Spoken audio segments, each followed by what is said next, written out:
When you say it, do they get it?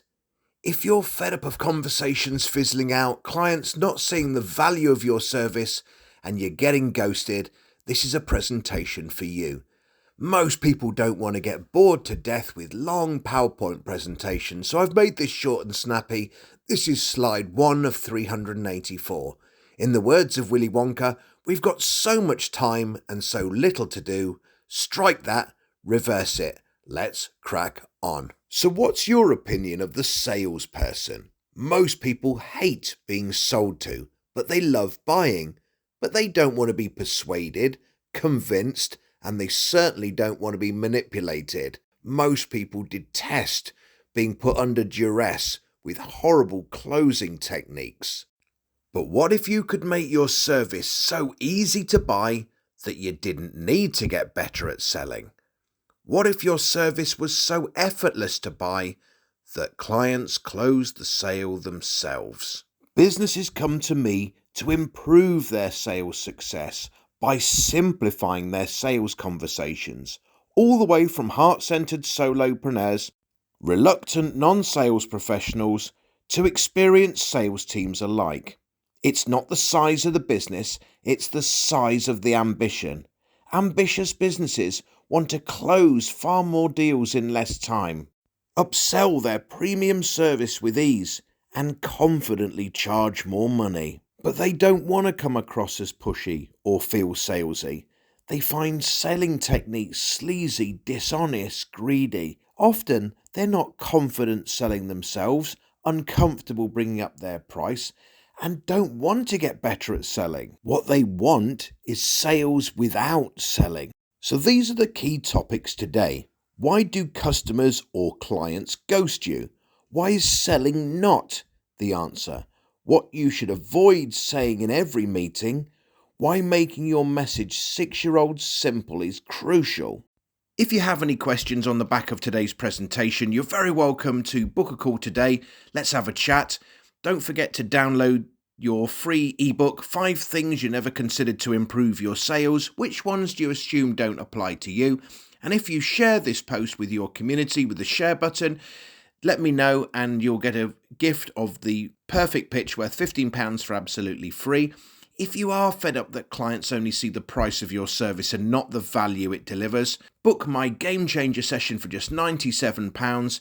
It's a 60-minute session where we look at why clients only see the price, why selling on emotion is not enough, and how to demonstrate value without being sleazy. It's a 60-minute one-on-one session with a 20-minute follow-up session to check on everything you've understood. And both sessions are live but also recorded. Problem, solution, progress. If you have a problem, you can find a solution.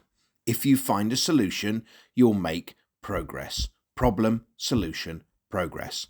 If you don't have a problem, you can't find a solution. You can't solve no problems. So no problem is no solution is stay the same. But you want to progress.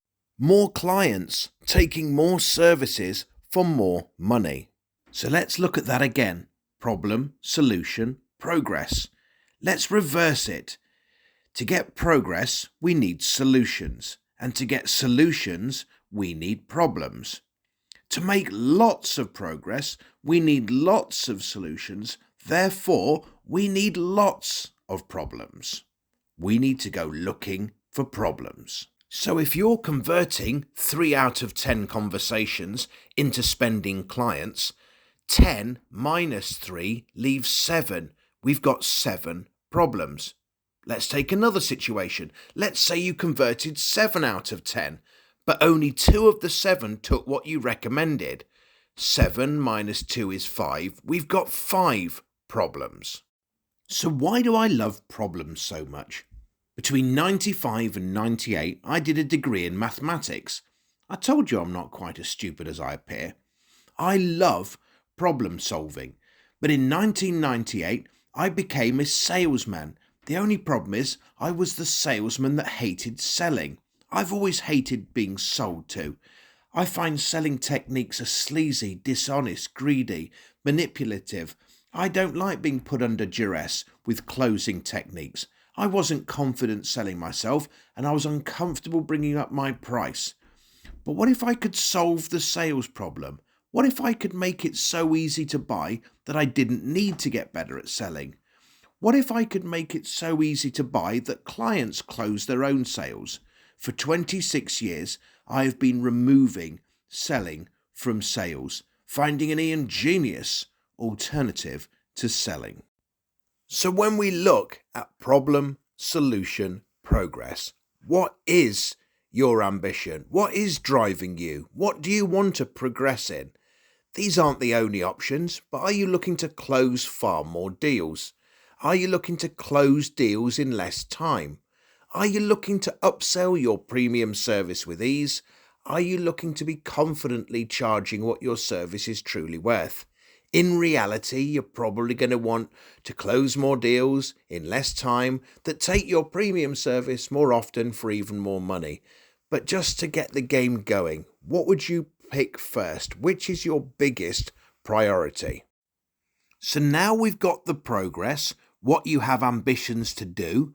What is the problem that's stopping you do it? We've got to go looking for problems. Before you can clean the house, first you've got to see the dirt. If anyone's got children at home, you can say, "Steve, go and tidy your room." And Steve will say, "Why, what needs tidying, Dad?" "What do you mean, what needs tidying? You've got crisp packets on the floor, clothes that should be in the washing bin, and you should be hanging up your shirt." The problem is, children aren't looking for problems. You can't get them to solve a problem if they're not looking for problems. Help them see the dirt first. So what is the current situation? Most businesses aren't getting the success they deserve. They haven't got enough clients. Clients aren't taking enough of their services. Clients are taking their low-ticket service. They're not charging what their service is truly worth. Before clients can use you, first they must choose you. But unfortunately, conversations are fizzling out. Instead of going to you, they go to your cheaper but inferior competitor. They do it themselves badly and waste their own precious time, or they completely ignore the problem, only to later regret doing nothing. Typically 8 out of 10 promising conversations end with that dreaded line, "We'll think about it," before vanishing. You might hope they are genuinely thinking about it, but you also know the answer is a no. They say, "It's not for us," which is a no. "It's not for us right now," which fills you with hope. It sounds like in a day, in a week, in a month they'll come back, but in reality, you know it's a no. "We're going to use you in March." No, they're not, because it's now September and they've vanished off the planet. "Can you send me an email?" They're wasting your time and it's a no. And then the dreaded, "I'll have a think about it." No, they're not. They're going to ghost you. So what is going wrong? Clients don't appreciate the value of your service. They don't see the value, they don't understand the value, and they certainly don't appreciate the value of your service. And in the absence of value, clients always see price. So at best, they take your low-ticket service. They take less than's recommended, demand discount, or take 6 months to come on board. Or worse, they don't convert into a spending client. Instead, they go to your cheaper but inferior competitor, do it themselves badly and waste their own precious time, or completely ignore the problem, only to later regret doing nothing. But Ian, it's only the odd conversation that fizzles out. Is it? Let's have a look how big the problem really is. How many one-to-ones do you have in a week? Let's just say, for argument's sake, you had 2 to 3 conversations a week. So in a month, you'd have 10 conversations. 2 one week, then 3, then 2, then 3. 10 conversations over a month. Now, if you converted 3 out of 10 into yeses, that means 7 out of 10 are effectively no's. In a month, you've just missed out on 7 extra spending clients. This pattern of losing 7 extra spending clients every month happens 12 times in a year, as there are 12 months in a year. 12 times 7 is 84. you've just missed out on 84 extra spending clients in 1 year. Let's just say each service you had was £1,000.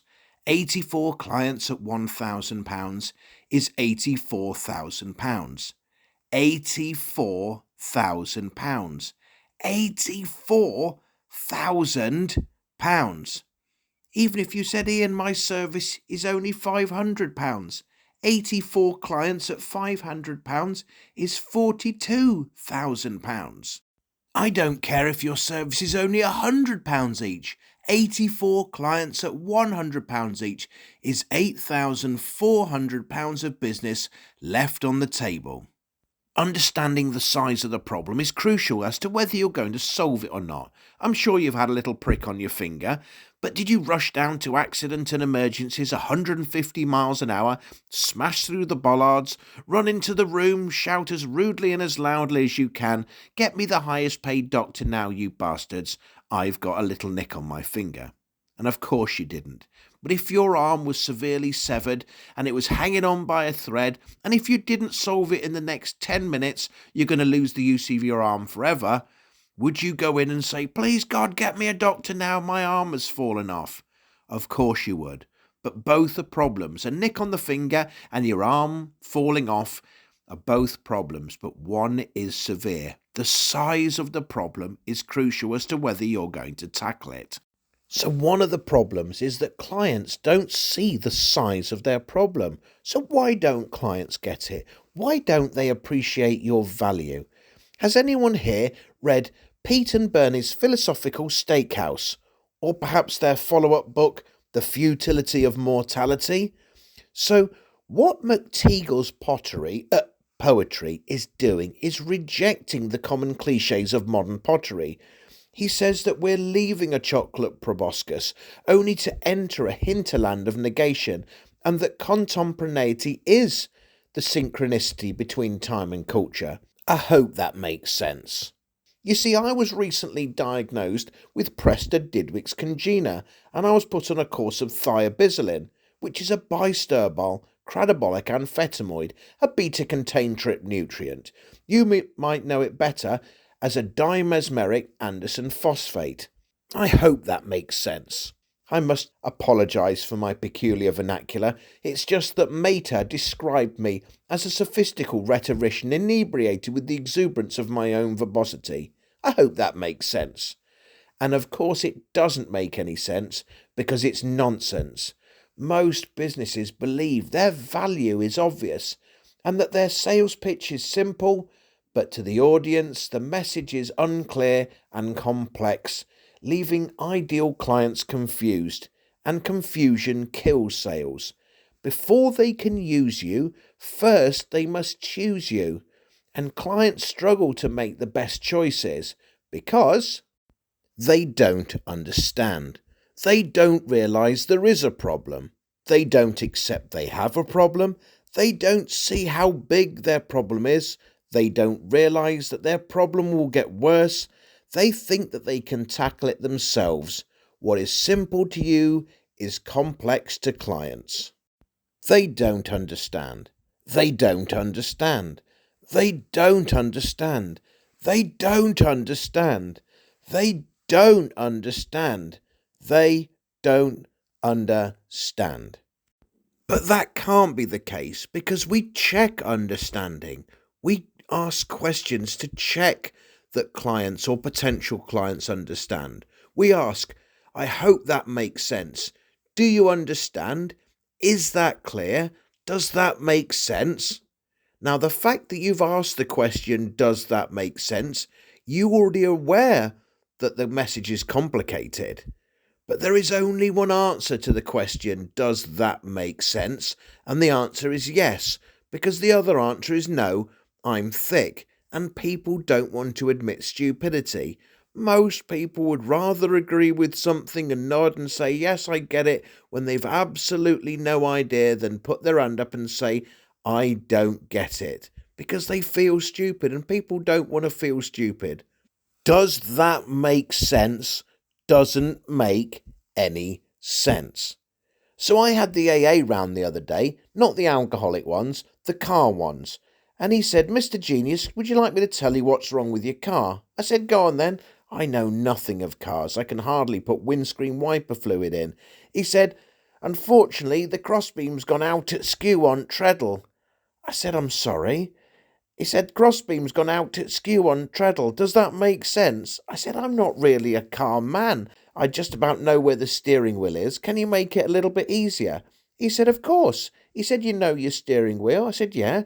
He said, "You know your windscreen wipers?" I said, "Yeah." I thought, I'm getting this. He said, "Unfortunately, the lank connector's not compressing into the scud socket anymore. I hope that makes sense." I just went, "Yeah." You see, the thing is, it didn't make any odds. Even when I said to him it doesn't make any sense, his explanation was only easier for about 3.5 seconds before it went exponentially harder. Does that make sense? Doesn't make any sense. And just in case you're thinking, well, I've got a better question here, and I know what I say is a little bit tricky, so I say, have I explained it clearly? That way I'm indicating I know it's a bit tricky. So that's a better question, isn't it, Ian? No, it's worse, because now I've got to say you've explained it like a prat, insulting you, and I don't get it, insulting me. So if you can't check understanding, what can you do? So, for example, how would you help a 6-year-old that was struggling to add 3 and 3? And most of you have probably got children, even if they're grown up now, so go back in time. If you haven't got children, they're the small ones. So let's say you're with a niece or nephew, 6 years old, and they were struggling to add 3 and 3 together. Would you A, get better at selling, use manipulation, persuasion, convincing, use horrible closing techniques to help the child of 6 understand 3 plus 3? So option A, would you get better at selling? Or B, make it easier for the child of 6 to understand? Would you use apples, oranges, cats and dogs so that it was 3 dogs plus 3 dogs, so the child could visualize it? Or could you find some nearby objects such as 6 crayons, so you can say, look, 3 crayons plus 3 crayons equals 6 crayons. Now the child can hear it, they can see it, and they can touch this maths problem. Would you talk more slowly? Would you repeat certain things? So option A, would you get better at selling? Or option B, would you make it easier for the child of 6 to understand? And it's obviously option B, make it easier for the child of 6 to understand. But why isn't it option A, get better at selling? Because it's got no relevance. How can getting better at selling help a child of 6 to understand? This problem of understanding is the same problem we have with our clients. Clients don't see our value, understand the value, or appreciate the value. So how can we tackle this? Who loves algebra? You lot, boo hiss. I normally work with an American audience. I was expecting a lot more whooping and hollering. So let's have a go at this problem. 3x squared plus 3x squared equals... Now I've made it easy for you. I've given you some multiple choices. Is it A, 9x to the 4? Is it 9x squared? Is it 6x to the power of 4, 6x squared, 81x, 180, or I don't know? Is there anyone that's thinking, gee, I don't know? Would it be okay if I showed you how to solve this problem using ridiculously easy numbers and extremely easy examples? It just makes it a lot easier for me to explain. 3 plus 3 equals 6. Let's make it a little bit more complicated. 3 bananas plus 3 bananas equals 6 bananas. We add 3 and 3 together to get 6. Bananas, bananas stays bananas. It's not 3 bananas plus 3 bananas equals 6 oranges. It's not 3 bananas plus 3 bananas equals 6. The bananas haven't vanished. Let's keep going. 3 dogs plus 3 dogs is 6 dogs. 3 plus 3 is 6.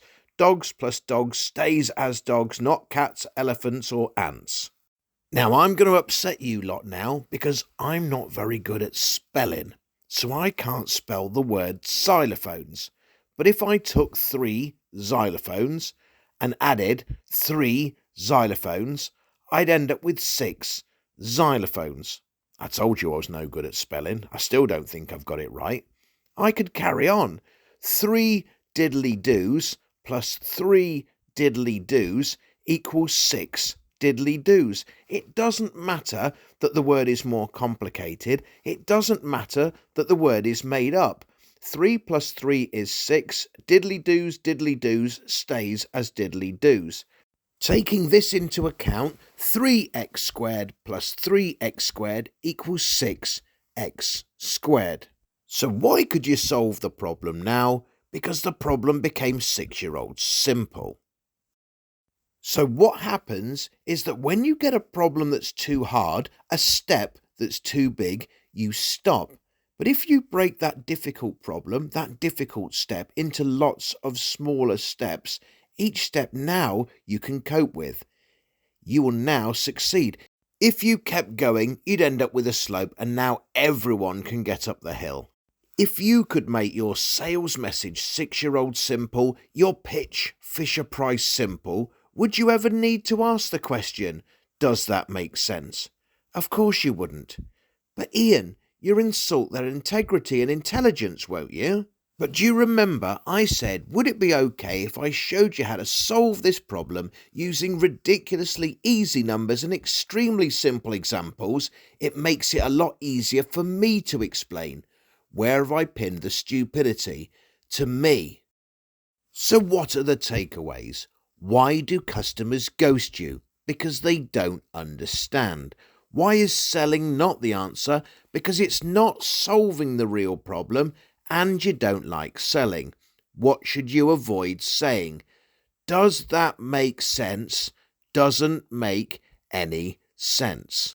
So how do you make your message 6-year-old simple? Ask permission and put the stupid on you. I'm sure you've had lots of conversations with virtual assistants, but is it okay if I just explain how my services differ using jargon-free language and easy examples? It makes it a lot easier for me to explain.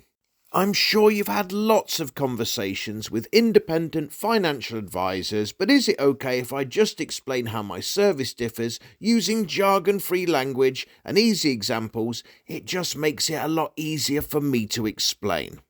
If you'd love help simplifying your sales message so clients finally understand the value and make smarter buying decisions, I'd love to speak to you.